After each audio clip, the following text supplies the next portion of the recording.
touch on your amazing father, Carl Hansberry, who is my great-grandfather. I've learned about him obviously my whole life. You took no shortcomings in making sure I knew where I came from and who my family was. So thank you for that. You're welcome. So growing up, hearing about great-grandfather Carl and Lorraine from you, Carl was a political activist, and he was one of the most successful Black real estate moguls in Chicago. I've done some reading on him, who owned many properties and a hotel. Yes. So would you say that Lorraine got her fight, her kind Absolutely. of like from a couple of things, from maybe being the youngest of 4 siblings and from your father? And we knew our history. Daddy came from, I went blank on the Tennessee? Oh. No, Daddy was from Mississippi. Oh, that's right. And which meant that he was aware of civil rights and the absence of it. And his father was a professor at Alcorn College. He died very young from a horse accident. At that time they had surreys with the fringe on top. And his wife, Carrie, was head of the clothing department at Alcorn College. That's where I told you you get some of your style from. And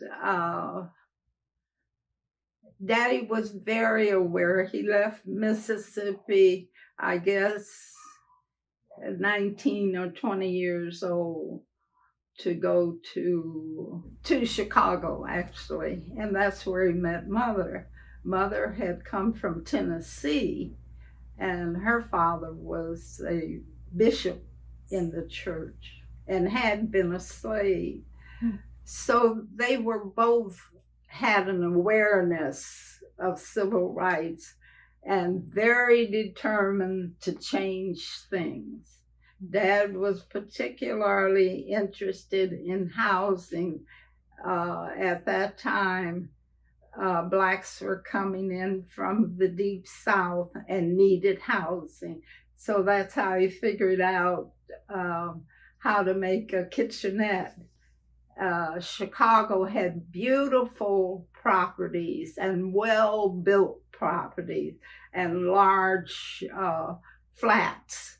So they were easy to convert to kitchenettes because the rooms were off a hallway, which made that accessible. And these are the kitchenettes that we saw in Raisin in the Sun that Lorraine wrote about. Very well built buildings, and they lasted because at that time we couldn't get financing or anything like that. The thing that kept us going was to keep buying properties. And Lorraine knew about all this. Yes, she knew.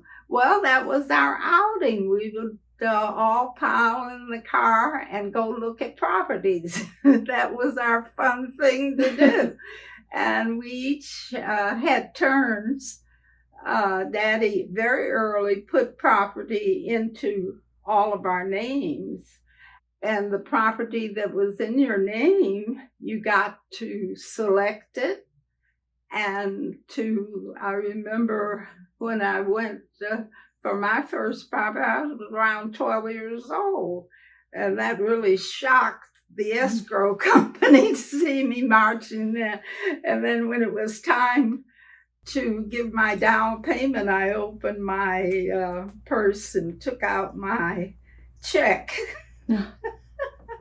And the lady at the escrow company, she never got over it. And he did this with all of you guys. Lorraine did this as well? Everybody. And you knew about your building. You knew how to look at the properties, see if it would have the specifications we needed, that off the hall, make sure it was the right number of rooms. Mm-hmm. And so we just grew up doing that. And then when Lorraine was about 11 years old, we taught her how to collect rent. We went from apartment to apartment on the weekend. Most of the buildings had a housekeeper that kept things together. And Carl, Perry, and myself, we'd all go to collect rent. So about 11 years old, I think, we took her along so she would know. And the first time she started, this very old gentleman came to the door, and he was very weathered. He had spent a lot of his life in the South, cotton and all they had to do. And she looked at him in his bloodshot eyes, and she touched his hand, and she said, "Daddy said you didn't have to pay rent this week." And that was a habit. Every now and then, if we saw someone very distressed, they got to go ahead. Daddy taught us to do that. I love And that. she had heard that. That's something she had heard about and repeated. I remember we were shocked. I said, "That's right." And she was about 7, you said? Somewhere in there.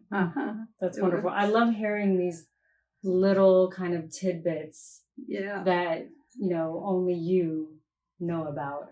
You were 23 years old when your father passed away. Yeah. You were in college Yeah. at Howard. Where was I? You were at Howard, I believe. I guess so. Yeah. Lorraine was, were you at Howard?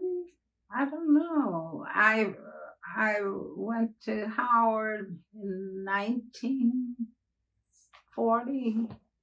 I want to say 42, but all the years are running together now. 20, yeah. I think 42. And so Lorraine was just 16 years old. Yeah. So she didn't have a whole lot of time with him. How did his death of this larger than life father of yours affect the family, in particular young Lorraine? And did you and Lorraine stay very close after that? I tried to protect her as best I could, but knowing her,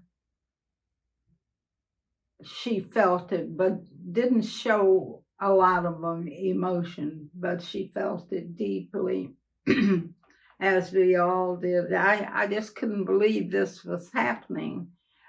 And Daddy had high blood pressure.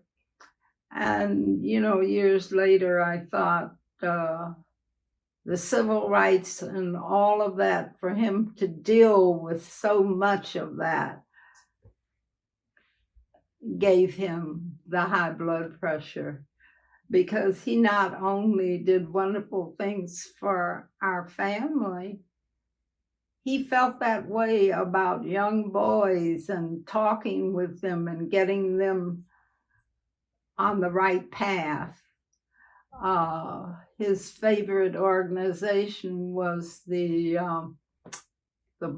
Brotherhood, in which young men were involved with that he counseled.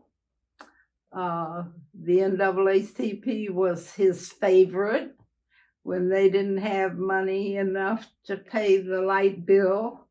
I remember him saying, "I gotta go pay the light bill at the NAACP office."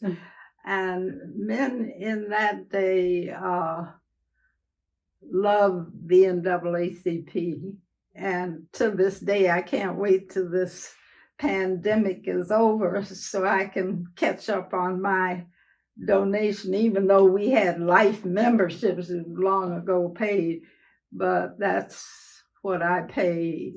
The NAACP, the United Negro College Fund, and there's one other I can't think of right now, but those were important organizations that really gave their all and brought the Black community along.